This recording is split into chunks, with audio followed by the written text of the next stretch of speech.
समूह जो है 11-12 पद तक मैं आपके लिए पढ़ूंगा। मत्ती 24 अध्याय उसका 3 पद से यहाँ पे इस प्रकार से लिखा है, gospel of Matthew chapter 24 versus 3 to 12। जब वे जैतून पहाड़ पर बैठा था तो चेलों ने एकांत में उसके पास आकर कहा, हमें बता कि ये बातें कब होगी, तेरे आने का और जगत के नाश अंत होने का क्या चिन्ह होगा। यीशु ने उनको उत्तर दिया, सावधान रहो, कोई तुम्हें ना भरमाने पाए, क्योंकि बहुत से ऐसे होंगे जो मेरे नाम से आकर कहेंगे मैं मसीह हूं और बहुतों को भरमाएंगे। तुम लड़ाइयों की चर्चा सुनोगे तो घबरा ना जाना, क्योंकि इनका होना अवश्य है, परंतु उस समय अंत ना होगा, क्योंकि जाति पर जाति और राज्य पर राज्य चढ़ाई करेगा और जगह जगह अकाल पड़ेंगे और भूकंप होंगे। ये सब बातें पीड़ाओं का आरंभ होंगी। तब वे क्लेश देने के लिए तुम्हें पकड़वाएंगे और तुम्हें मार डालेंगे, और मेरे नाम के कारण सब जातियों के लोग तुमसे बैर रखेंगे। तब बहुत से ठोकर खाएंगे और एक दूसरे को पकड़वाएंगे और एक दूसरे से बैर रखेंगे। बहुत से झूठे भविष्यवक्ता उठ खड़े होंगे और बहुतों को भरमाएंगे। अधर्म के बढ़ने से बहुतों का प्रेम ठंडा पड़ जाएगा, परंतु जो अंत तक धीरज धरेगा उसी का उद्धार होगा। और राज्य का ये सुसमाचार सारे जगत में प्रचार किया जाएगा कि सब जातियों पर गवाही हो, तब अंत आ जाएगा। प्रभु का धन्यवाद हम करते हैं इस वचन के लिए। आज जो मैं आपके सब बातें रखना चाहता हूँ, उन बातों को मैंने मेरी जो दूसरी किताब है उसके अंदर मैंने लिखा है, और हालांकि मैं इसकी ज्यादा कॉपीज तो नहीं लेके आया हूँ, बट इस किताब के अंदर मैंने इन्हीं बातों के विषय में लिखने का प्रयास किया है और लिखा है। जो परमेश्वर ने इन वचनों के आधार पे मुझे एक जो बोझ दिया है, और कि कैसे हम अंत के दिनों में जी रहे हैं, कैसे ये समय जो जिनको हम वचन में पढ़ रहे हैं उसको हम प्रैक्टिकली फिजिकली उसको हम देखने पा रहे हैं। बीते वर्ष 2020 जो है हम सब ने देखा और पूरी दुनिया ने भी देखा कि जो बातें जो परमेश्वर के वचन में दी गई हैं, जो बातें परमेश्वर ने हजारों साल पहले यीशु मसीह ने अपने अपने अपने चेलों को जो बोला कि अंत के दिनों का चिन्ह ऐसा होगा कि तुम बुढ़ों को देखोगे, तुम महामारियों को देखोगे। एक और ट्रांसलेशन में जो वर्ड जो यूज किया गया है, इंग्लिश वर्ड जो है उसके अंदर लिखा हुआ है, हिंदी में वो वर्ड नहीं पाया जाता है। मगर आप अंग्रेजी बाइबल को पढ़ेंगे, किंग जेम्स वर्जन को पढ़ेंगे, तो वहां पे यही लिखा हुआ है कि अंत के दिनों के अंदर जो है पेस्टिलेंस का जो है समय आएगा। पेस्टिलेंस मींस महामारी का समय आएगा। और 2020 के अंदर हमने इसी बात को देखा कि किस प्रकार से जो है महामारी जो है पूरे संसार के अंदर, पूरे विश्व के अंदर फैलती चली गई। एक शहर से, एक देश से वे चालू हुई और पृथ्वी के चारों दिशाओं में वे फैल गई। और ऐसा भयानक समय आया, हमारे युग के अंदर आया, हमारे समय के अंदर आया, जो इंसान ने कभी कल्पना नहीं करी होगी, जिसके बारे में हमने कभी सोचा भी नहीं होगा कि इस प्रकार का भी समय मनुष्य के इतिहास में हो सकता है कि पूरा संसार मानो एक समय में थम सा गया हो।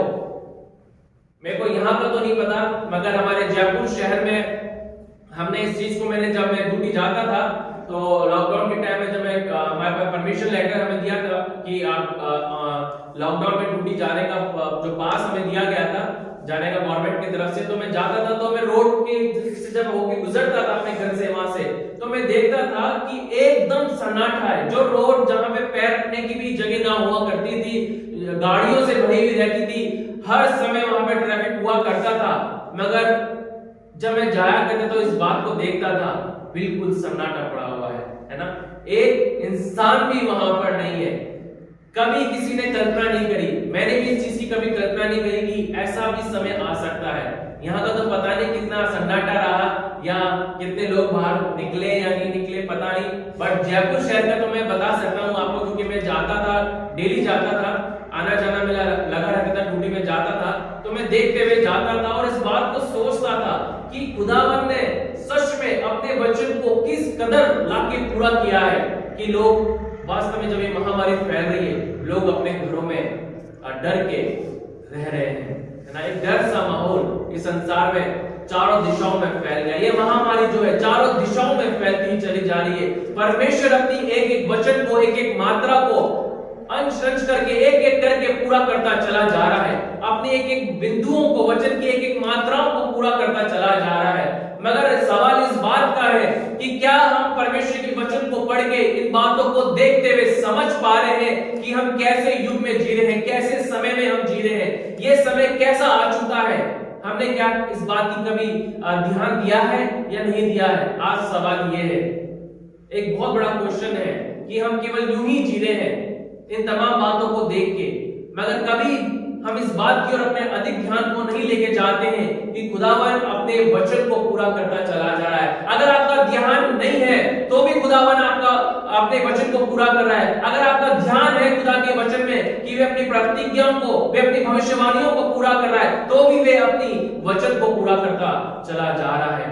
इससे कोई किसी को परवाह नहीं है, किसी को इफेक्ट नहीं पड़ेगा कि आप तैयार हैं या नहीं है, खुदा के वचन को पढ़ रहे हैं या नहीं पढ़ रहे हैं। मगर परमेश्वर जो है अपनी प्रतिज्ञा को, अपने कलाम को पूरा करता चला जा रहा है। और 2020 हम सब ने देखा है, न्यूज चैनल को जब खोल के देखा करते थे, मोबाइल पे देखा करते थे, या अखबार को, या उस समय आपने पढ़ा है नहीं पढ़ा पता नहीं, मगर न्यूज चैनल टीवी पे हम देखा करते थे, रेडियो पे सुना करते थे कि किस प्रकार की एक डर सा, एक आतंक सा माहौल जो है पूरे विश्व में फैलता ही चला जा रहा है। इतिहास में कभी भी ऐसा नहीं हुआ कि एक ही क्षण के अंदर, एक ही समय में पूरा संसार जो है वे शटडाउन हो गया हो।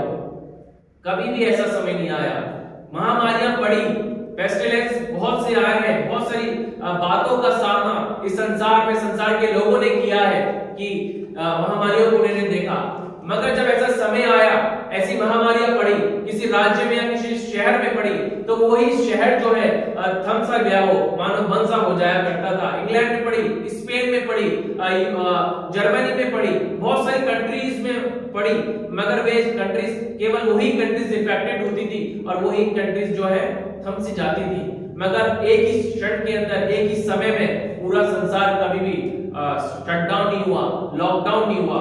मगर 2020 ऐसा रहा जहां हम सब ने अपनी आंखों से इस बात को देखा, पूरा संसार मानो थम सा गया है। एक डर का माहौल, एक आतंक का माहौल लोगों के जीवन में आ गया है। आज लोग जितना कैंसर के शब्द से नहीं डरते, उससे ज्यादा तो कोरोना वायरस से, उसके शब्द से डर जाते हैं। अगर वो सोच लेते, सुन लेते हैं कि यार इस परिवार में या इस घराने में कोरोना वायरस से लोग इफेक्टेड है, तो लोग दूर से जाना पसंद करते हैं, उस व्यक्ति से मिलना पसंद नहीं करते हैं, क्योंकि वे शब्द से जो है इतने डर चुके हैं। एक डर का माहौल इस संसार में जो है वे पैदा हो चुका है। क्यों? क्योंकि परमेश्वर ने अपने वचन में ऑलरेडी पहले से इन तमाम चीजों को ठहरा दिया था कि तुम अंत के दिनों में इन तमाम बातों को देखोगे।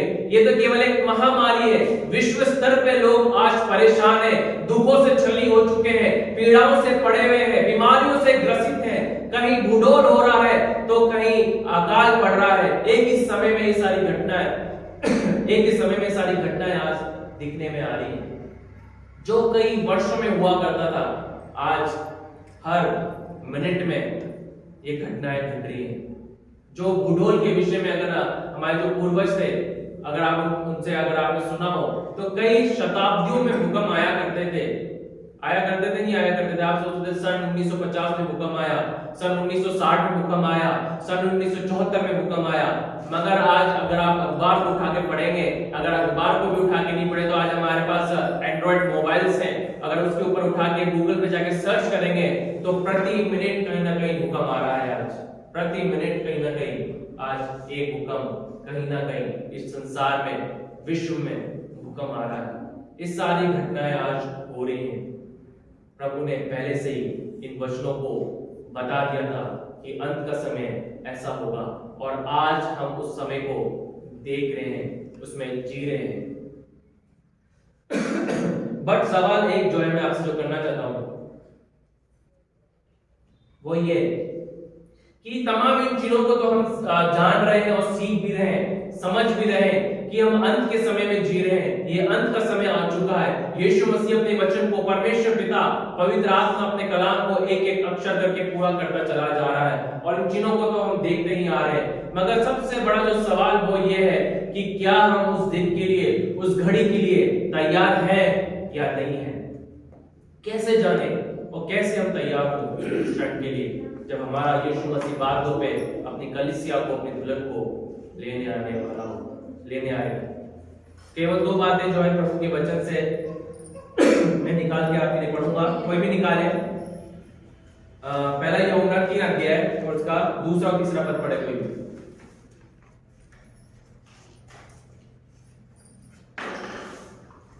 पहला यूहन्ना उसका 3रा अध्याय और उसका 2रा और 3रा पद पढ़े। 3रा पहला यूहन्ना 3रा अध्याय का 2रा और 3रा पद पढ़े। हे प्रियो, अब हम परमेश्वर की संतान हैं और अभी तक यह प्रकट नहीं हुआ कि हम क्या कुछ होंगे। इतना जानते हैं कि जब वह प्रकट होगा तो हम उसके समान होंगे, क्योंकि उसको वैसा ही देखेंगे जैसा वह है। और जो कोई उस पर यह आशा रखता है कि वह अपने आप को वैसा ही पवित्र करता है जैसा वह पवित्र है। अगर हम इस बात की आशा कर रहे हैं, अगर हम इस बात की कल्पना कर रहे हैं कि हमारा मुंजी, हमारा यीशु मसीह संसार में हमें लेने को आने वाला है, अपनी कलीसिया को लेने आने वाला है, हम सबको लेने आने वाला है, तो खुदा के वचन में एक चिन्ह ठहरा रखा है, एक ऐसा अद्भुत चिन्ह ठहरा रखा है कि आप वास्तविकता में परमेश्वर की उस वचन के ऊपर, उस प्रतिज्ञा के ऊपर विश्वास करते हैं या नहीं करते, उसका एक चिन्ह है। 3रा पद मैं आपके लिए पढ़ रहा हूं। और जो कोई उस पर यह आशा रखता है वे अपने आप को वैसा ही पवित्र करता है जैसा वे पवित्र है। अगर हम इस बात की कल्पना करते हैं और विश्वास करते हैं, भरोसा रखते हैं कि हमारा परमेश्वर, हमारा यीशु मसीह जो है अपनी दुल्हन को हम सबको लेने आने वाला है, तो हम अपने आप को वैसा ही पवित्र करेंगे जैसा वे स्वयं पवित्र है।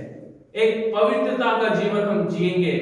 अगर हम आज पवित्रता का जीवन नहीं जी रहे हैं तो हम अपने आप को ही सबसे बड़ा धोखा दे रहे हैं। अगर हम अपनी सोच में, अपनी कल्पना में पवित्रता का जीवन नहीं जी रहे हैं तो हम अपने आप को ही सबसे बड़ा धोखा दे रहे हैं। अगर हम अपनी नजरों में पवित्रता का जीवन नहीं जी रहे हैं तो हम अपने आप को ही सबसे बड़ा धोखा दे रहे हैं। अगर हम हमारे बोलने में, सुनने में पवित्रता का जीवन नहीं जी रहे हैं तो हम अपने आप को ही सबसे बड़ा धोखा दे रहे हैं। अगर हम अपने कार्यों में पवित्रता का जीवन नहीं जी रहे हैं तो हम अपने आप को ही सबसे बड़ा धोखा दे रहे हैं। कई बार हम अपने आप को इस धोखे में रखते हैं कि हम उसके आगमन की बाट जो रहे हैं, हम खुदा से प्रेम कर रहे हैं, मगर वो पवित्रता का जीवन हम नहीं जी पाते हैं।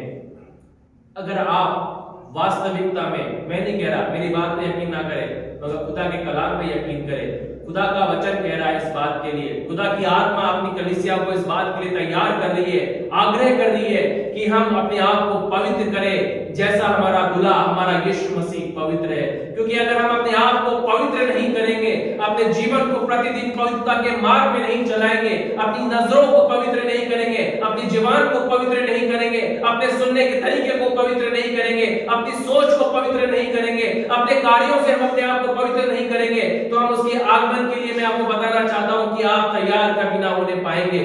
अगर आप अपने आप को पवित्र नहीं कर रहे हैं, अपने आप को ही आप सबसे बड़ा धोखा दे रहे हैं। खुदा को तो हम धोखा नहीं दे सकते हैं।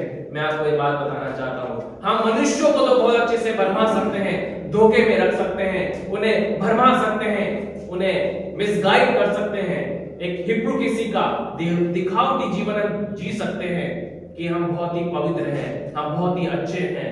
मगर खुदा हमारी सारी हकीकत को जानता है, हमारे अंतर्गत को, हमारे मन के विचारों को परमेश्वर जानता है कि हमारे मन में क्या चल रहा है।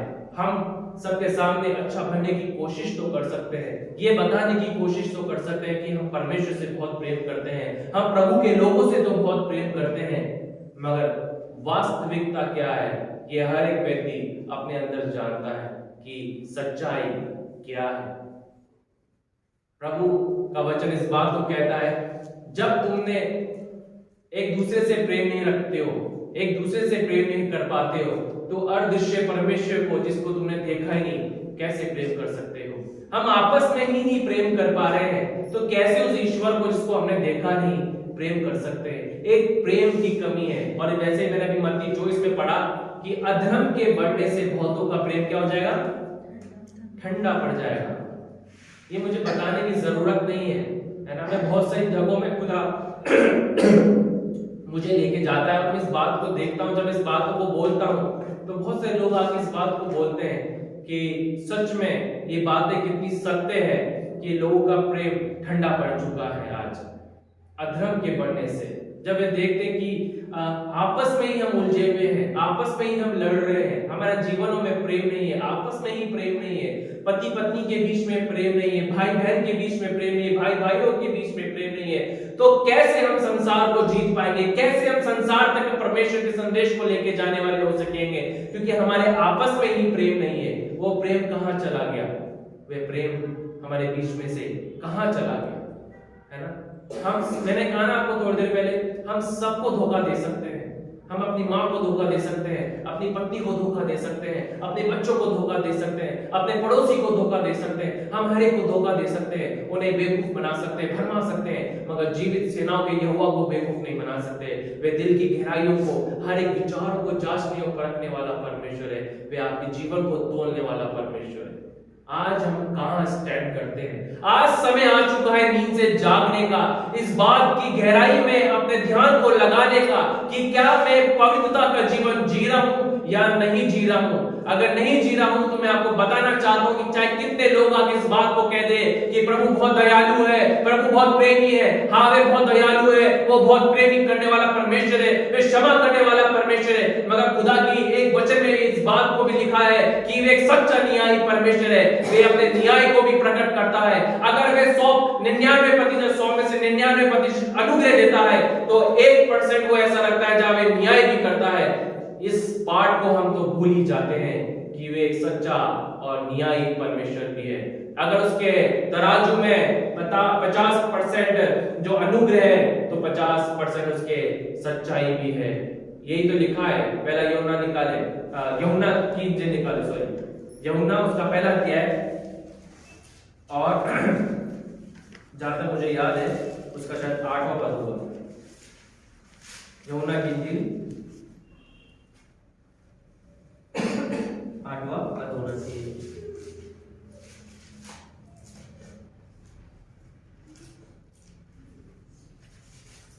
चौदह पद पढ़े, सॉरी पहला यूहन्ना का। और वचन देता रहा और अनुग्रह और सत्य से परिपूर्ण होकर हमारे बीच में डेरा किया, और हमने उसकी ऐसी महिमा देखी जैसे पिता के एकलौते की महिमा। हाँ, अब यहाँ पे लिखा गया यीशु मसीह के लिए, और वचन देहधारी हुआ और अनुग्रह और सच्चाई से परिपूर्ण होकर हमारे बीच में जो है डेरा किया। यीशु मसीह जो अनुग्रह का जो लेके आया, अनुग्रह को लेके आया, हमारे लिए लेके आया, हमारे पापों से हमारे लिए उद्धार को लेके आया, उसके लिए लिखा गया है कि वे अनुग्रह से परिपूर्ण था, मगर उसके लिए एक और बात लिखी गई है, वे सच्चाई से भी परिपूर्ण था। जितना उसने अनुग्रह दिया उतना उसने सच्चाई से हर एक का न्याय भी किया है। जहां जरूरत पड़ी बोलने की न्याय की बातों को, तो उसने न्याय के लिए भी बोला है। उसने क्या कहा? हे चुना फिरी कब्रों, कहा ना इस शब्दों को, हे सांप के बच्चों। आज कोई बोल सकता है सांप के बच्चे? नहीं बोल सकता है ना। पादरी को पकड़ के ठोकने लग जाएंगे, पीटने लग जाएंगे कोई ऐसा बोल दे तो। मगर यीशु मसीह ने अगर अनुग्रह किया है तो उसने सच्चाई का भी प्रचार किया है, सच्चाई को भी बोला है। और यही मैं आज आपको बताना चाहता हूँ। इन्हीं बातों को मैंने इस किताब के अंदर भी लिखने का प्रयास किया। जब बीते वर्ष परमेश्वर ने मुझे इस बात का दर्शन दिया, मुझे इस बात का बोझ दिया कि अब समय आ चुका है कलीसिया को तैयार होने का। अब समय आ चुका है कि हम परमेश्वर के सम्मुख वास्तविकता से आए, क्योंकि हमने बहुत समय अपना जीवन का ऐसे ही ढोंग में व्यर्थ करके गवा दिया है, व्यर्थ में अपने जीवन को गवा दिया है, अपने समय को गवा दिया है, दूसरों को धोखा देने में हमने गवा दिया है। मगर अब नींद से जागने का समय आ पहुंचा है, अब तैयारी का समय आ पहुंचा है कि हम अपने आप को अब तैयार करें, अपने जीवन को तैयार करें, क्योंकि हमने अपने आप को बहुत धोखे में रख लिया है। मगर अब नींद से जागने का समय आ चुका है। आपको क्या लगता है 2020 में ये लॉकडाउन पूरे संसार में क्यों होने पाया? क्यों हर एक लोग अपने घर के अंदर कैसे होके रह गए? क्यों लोग अपने घर के अंदर कैद होके रहे? क्या सोचते हैं आप? मैंने बहुत कुछ सोचा इसके बारे में। जब मैं लॉकडाउन में था, फेलोशिप करता था फैमिली में, अपने परिवार में विजिट करता था लॉकडाउन के बीच में, जब पूरा लॉकडाउन कंप्लीट लॉकडाउन लगा था, तो कई बार मैं इस बात को अपने परिवार में मैं बोला करता था कि ये समय जो है, जो परमेश्वर ने मुझे बताया था कि परमेश्वर जो है पूरे संसार को अवसर दे रहा है कि नींद से जाग जाओ, अब समय आ चुका है, तैयारी का समय है ना, फायदा उठा लो। मगर लोगों ने पता नहीं कितना फायदा उठाया नहीं उठाया। वो समय था कि हम खुदा से लिपट जाए, वो समय था खुदा के पास वास्तविक से आ जाए। हम अपने जीवन को बहुत व्यस्तता के साथ जी रहे थे, सुबह उठते थे, सुबह से ही भागना चालू करते थे, और जब तक थक नहीं जाके चूर नहीं हो जाते, बिस्तर में नहीं पड़ जाते, जब तक हम संसार के लिए ही जीते थे, है ना। खुदा के लिए कहाँ समय रहता था, है ना, खुदा के लिए कोई समय नहीं था। पूरे संसार को प्रभु ने शांत कर दिया, थमा सा दिया, है ना। जिसने संसार को बनाया उससे ही दूर जा रहे थे, प्रभु ने पूरे संसार को मौका दिया कि मेरे पास एक बार फिर से लौट आओ, है ना। एक तैयारी का समय प्रभु ने दिया। और बहुत सारे लोगों की मैंने ऑनलाइन गवाही भी सुनी, लोगों के जीवनों से जब मैं इंटरेक्ट हुआ, मिला उनसे, मैं कई लोगों की मैंने इस बात की गवाही सुनी कि उन्होंने लॉकडाउन में परमेश्वर ने उन्हें दर्शन दिया, परमेश्वर ने लॉकडाउन में उनके मन को परिवर्तित किया। बहुत सारे लोगों की मैंने जीवन में देखा जो दारू पिया करते थे, उनकी दारू पीना छूट गई। जो गुटखा तंबाकू जो 12 साल की उम्र से खाते थे, मैं से जिनको जानता हूँ जिनका जो 12 साल की उम्र से खाया करते थे, परमेश्वर ने उनके जीवन में अद्भुत काम किया। और उनका जो गुटखा खाना था, एक छोटा सा सब्जेक्ट है, एक छोटा सा ये है गुटखा खाना, है ना, हम बड़ा इसको आसानी से ले लेते हैं, मगर परमेश्वर जो है, परमेश्वर ने वो भी काम उनके जीवन में करके दिखाया, उनका गुटखा खाना भी छूट गया। एक छोटी छोटी गवाहियां मैं आपको बता रहा हूँ, है ना। लड़ाई झगड़ा हुआ करते थे परिवारों में, परमेश्वर ने प्रेम से उन्हें भर दिया। क्यों? क्योंकि वो पूरा परिवार लॉकडाउन में प्रभु के सम्मुख आया।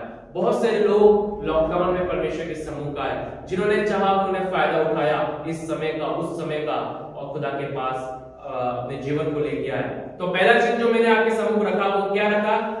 अगर हम इस बात का विश्वास करते हैं, दृढ़ निश्चय रखते हैं कि यीशु मसीह संसार में आने वाला है, अपनी कलीसिया को, अपनी दुल्हन को लेने आने वाला है, तो हम अपने आप को वैसा ही पवित्र करेंगे जैसा वह स्वयं पवित्र है, जैसा वह पवित्र है। अपने दिनचर्या के जीवन को, रोजमर्रा के जीवन में हम अपने आप को पवित्र करेंगे। केवल संडे को ऐसे यहाँ पे आके बैठ के अपने आप को पवित्र नहीं करेंगे, मगर हर वीक में, हर हफ्ते के हर एक दिन में, हर एक घंटे में हम अपने आप को पवित्र करेंगे।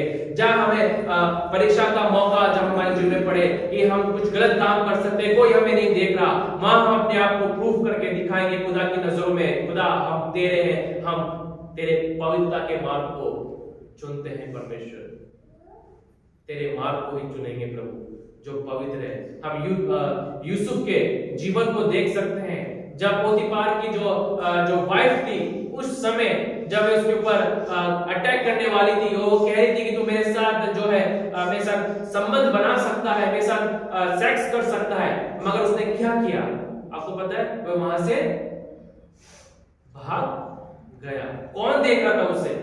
ना यूसुफ के माँ बाप देख रहे थे, ना उसके भाई देख रहे थे, ना उसका हस्बैंड देख रहा था, मगर उसने कहा कि मेरा जीवित सेनाओं का यहोवा जो है मुझे देखता है। आज आप मोबाइल में क्या देख रहे हैं, ये चीज मैं आपको बताना चाहता हूँ, खुदा देख रहा है ना। खुदावन देख रहा है। जो आप मोबाइल में देख रहे हैं, आपको लग रहा है केवल आपकी आंखें देख रही है और कोई संसार में कोई नहीं देख रहा, आपकी वाइफ नहीं देख रही, आपका भाई नहीं, आपकी माँ नहीं देख रही, आपका बाप नहीं देख रहा, मगर सबका पिता जो है, जो आसमान में बैठा है, वो जरूर देख रहा है कि आप मोबाइल में क्या देख रहे हैं, लैपटॉप में क्या देख रहे हैं, टीवी में क्या देख रहे हैं। आप हर एक को, मैंने कहा ना, आप हर एक को धोखा दे सकते हैं, तो खुदा को धोखा नहीं दे सकते हैं। अपने आप को पवित्र करें जैसा वे पवित्र है। दूसरी बात हम पढ़ेंगे और मैं समाप्त करूंगा, लूका की इंजील निकाले और उसका 21वां अध्याय निकाले और 36वां पद पढ़े।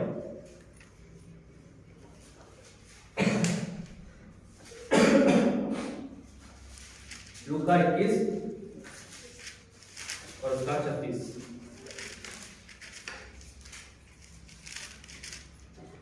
कोई निकाल के रखे पहला थिस्सलुनीकियों 5 अध्याय और 6 पद। इसलिए डरते रहो और परस्पर प्रार्थना करते रहो कि जो इन सब आने वाली घटनाओं से बचने और मनुष्य के पुत्र के सामने खड़े होने योग्य बनो। आमीन। इसलिए जागते रहो और हर समय प्रार्थना करते रहो कि तुम इन सब आने वाली घटनाओं से बचने और मनुष्य के पुत्र के सामने खड़े होने के योग्य बनो। पहला थिस्सलुनीकियों 5 अध्याय और 6 पद भी पढ़ दीजिए।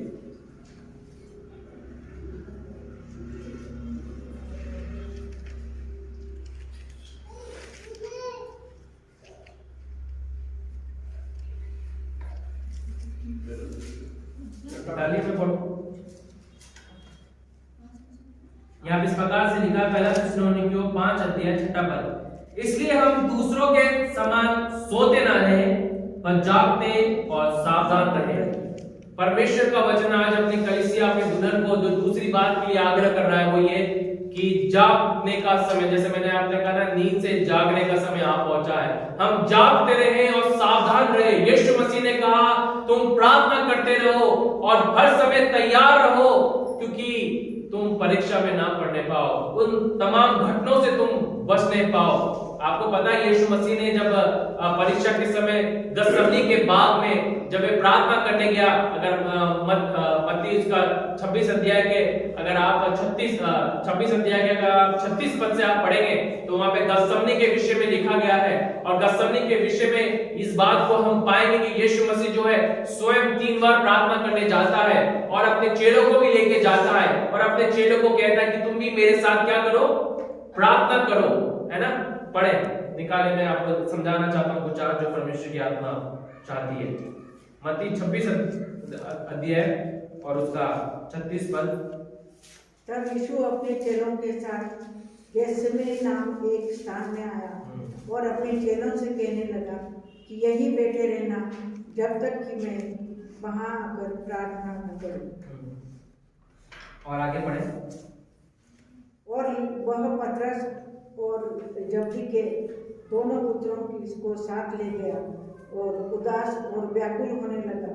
तब उसने उनसे कहा, मेरा जी बहुत उदास है, यहाँ तक कि मेरे प्राण निकलना चाहते हैं। तुम यहीं ठहरो और मेरे साथ जागते रहो। और वो कहता है कि तुम यहीं ठहरो और मेरे साथ तुम क्या करो, जागते रहो। मगर हम देखते हैं, अगर आगे आप पढ़ेंगे तो उन्हें बहुत नींद आ रही थी। वे नींद में इतने डूबे जा रहे थे कि थोड़ी देर बाद उनको इधर लुढ़क रहा था, कोई इधर लुढ़क रहा था, है ना। हमारा शरीर जब थक जाता है तो हम भी बैठे बैठे कई बार ऐसे लुढ़कने लग जाते हैं, सोने लग जाते हैं। वे भी थक गए थे और लुढ़क रहे थे, मगर यीशु मसीह ने कहा जागते रहो, यहीं ठहरो, मगर मेरे साथ तुम जागते रहो। आगे पढ़े क्या लिखा है, 39 से पढ़े। फिर वह थोड़ा और आगे बढ़कर मुंह के बल गिरा और वह प्रार्थना करने लगा कि हे मेरे पिता, यदि हो सके तो यह कटोरा मुझसे टल जाए, तो भी जैसा मैं चाहता हूँ वैसा नहीं, परंतु जैसा तू चाहता है वैसा ही हो। फिर चेलों के पास आकर उन्हें सोते पाया और पतरस ने कहा, क्या तुम मेरे साथ एक घड़ी भी न जाग सके? अब एक घड़ी भी तू मेरे साथ नहीं जाग सके। जब वे आता है लौट के प्रार्थना करके अपने चेलों को सोते हुए पाता है। आगे मैं और पढ़ूं, मैं खुद पढ़ देता हूँ। 44वां पद 43 पद में पढ़ता हूँ। तब उसने आकर उन्हें फिर सोते पाया, क्योंकि उनकी आंखें नींद से भरी थी। उन्हें छोड़कर वे फिर चला गया और उन्हीं शब्दों में फिर तीसरी बार प्रार्थना की। तब उसने चेलों के पास आकर उनसे कहा, अब सोते रहो और विश्राम करो, देखो घड़ियां पहुंची है और मनुष्य का पुत्र पापियों के हाथ पकड़वाया जाता है।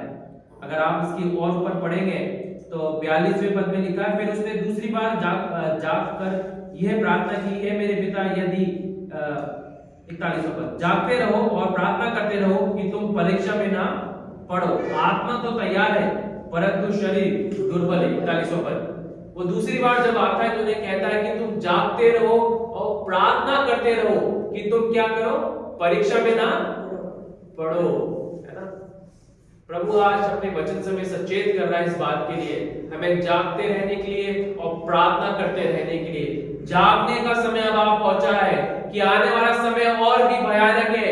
ये ना करे नेता लोग तो बड़ी बड़ी बातें करेंगे कि अच्छे दिन आने वाले हैं, बहुत ही बढ़िया दिन आने वाले हैं, ऐसा होगा वैसा होगा, मगर खुदा के वचन में एक बात लिखी है कि अंत का दिन जो है, अंत का समय जो है वो बहुत ही कैसा अच्छा होगा, है ना। पढ़े पहला तिमोथी निकाले, पहला तिमोथी और उसका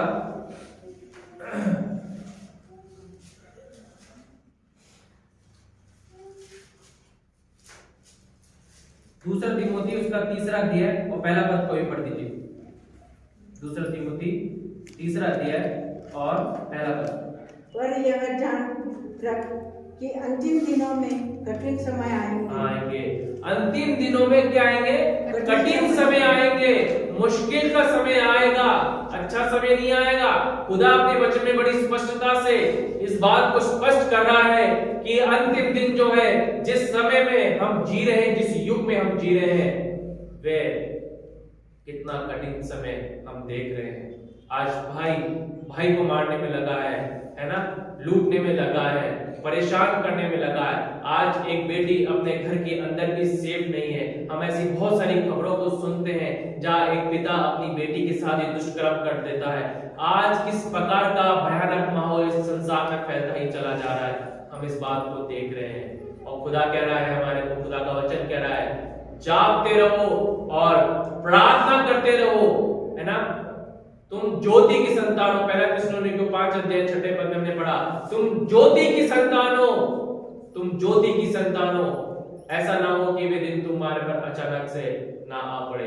अगर हम इस बात को कह रहे हैं कि यीशु मसीह हम तेरे लिए तैयार हैं, हम तुझसे प्रेम करते हैं, हम तेरे पीछे चल रहे हैं, तो यीशु मसीह का दिन जो है हमारे लिए चोर के समान नहीं आएगा।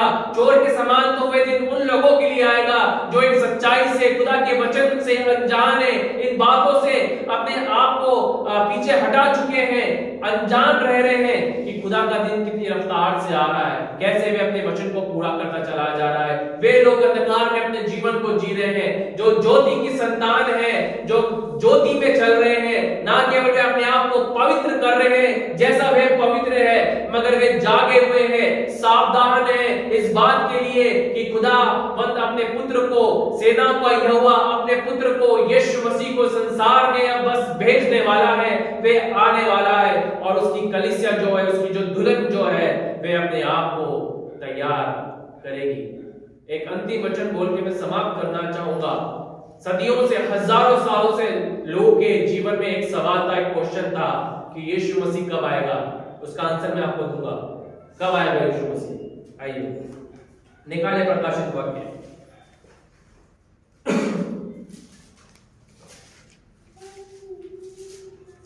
और उसका 19 अध्याय निकाले और उसका 7वां पद पढ़े।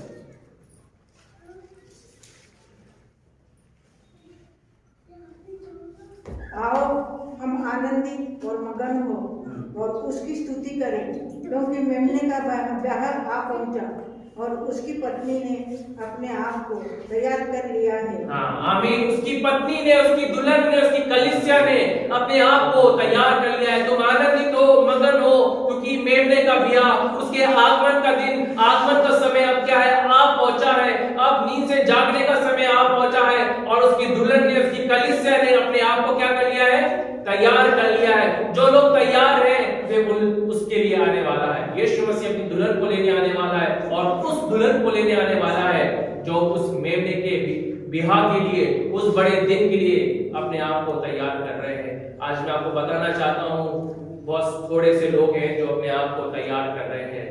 क्या उस थोड़े से लोगों में आपकी गिनती है या नहीं है? इन थोड़े लोगों में क्या सितारों के लोगों की गिनती है या नहीं है? और कितने लोगों की गिनती है? आज खुदा अपने लोगों को जागरूक कर रहा है। इस बात के लिए परमेश्वर अपने संदेश को लोगों तक पहुंचा रहा है, कहलवा रहा है कि देखो मैं आने वाला हूँ, मैं बादलों पे आने वाला हूँ। क्या तुम अपने आप को तैयार करोगे? क्या तुम पवित्रता का जीवन जियोगे? देखो मैं तो आऊंगा और उन लोगों के लिए आऊंगा जो अपने आप को तैयार कर रहे हैं, जो अपने आप को प्रतिरोज अपने आप को पवित्र कर रहे हैं, जो जागे हुए हैं, जो प्रार्थना कर रहे हैं, जो खुदा से संगति कर रहे हैं, जो प्रार्थना के साथ लोगों के साथ संगति कर रहे हैं और खुदा के वचन पे चल रहे हैं। मैं उन लोगों के लिए आने वाला हूँ और मैं उन लोगों के लिए आ रहा हूँ। इसलिए मैंने जब आराधना कर रहा था तो मैं कर रहे थे तब मैंने एक बात आपको बोली थी जो यूहन्ना की इंजील उसका जातक है 4 अध्याय में पाया जाता है कि यीशु मसीह उस स्त्री को कहते हैं कि पिता जो है एक सच्चे आराधकों को ढूंढता है। क्यों ढूंढता है? क्योंकि उनकी गिनती जो है थोड़े हैं। यीशु मसीह ने क्या कहा? जो मार्ग पिता तक पहुंचाता है, जो सत्य का मार्ग है, वो मार्ग कितना चौड़ा है या क्या है? वे सकड़ा मार्ग है। और कितने लोग पाए जाते हैं उसके अंदर? थोड़े लोग पाए जाते हैं। और चौड़ा है वे मार्ग विनाश का, जो विनाश की ओर पहुंचाता है, और बहुतेरे लोग हैं जो उस मार्ग में पाए जाते हैं। मगर सकड़ा है वे मार्ग जो जीवन की ओर पहुंचाता है, जो स्वर्ग की ओर पहुंचाता है, जो यीशु मसीह के रास्ते पे चल के पिता तक पहुंचाता है। और थोड़े हैं वे लोग। क्या उन थोड़े लोगों में आप लोगों की गिनती है या नहीं है? इस बात को सोचे, समझे, समय रहते समझे, क्योंकि वे दिन तो आ रहा है, अति शीघ्र आ रहा है। और ज्योति की जो संतान है वे इस बात को समझ चुकी है, ठान चुकी है कि वो दिन बड़ी भयानक रीति से, बड़ी रफ्तार से, बड़ी तेज जा रहा है, बड़े वेग से उड़ते हुए आ रहा है। और वे दिन आ जाएगा और जो लोग तैयार होंगे वे बादलों पे उठा लिए जाएंगे और यीशु मसीह के साथ वे चले जाएंगे। क्या आज आप उस बड़े भयानक दिन के लिए, उस दिन के लिए तैयार हैं या नहीं है? आइए हम प्रार्थना में जाएंगे और अपने मनों को हम तैयार करेंगे। तो क्षमा चाहता हूँ कि मेरे पास केवल एक ही कॉपी बची है, क्योंकि हम नागदा भी गए थे तो वहाँ पे भी अपने परिवार में दिए।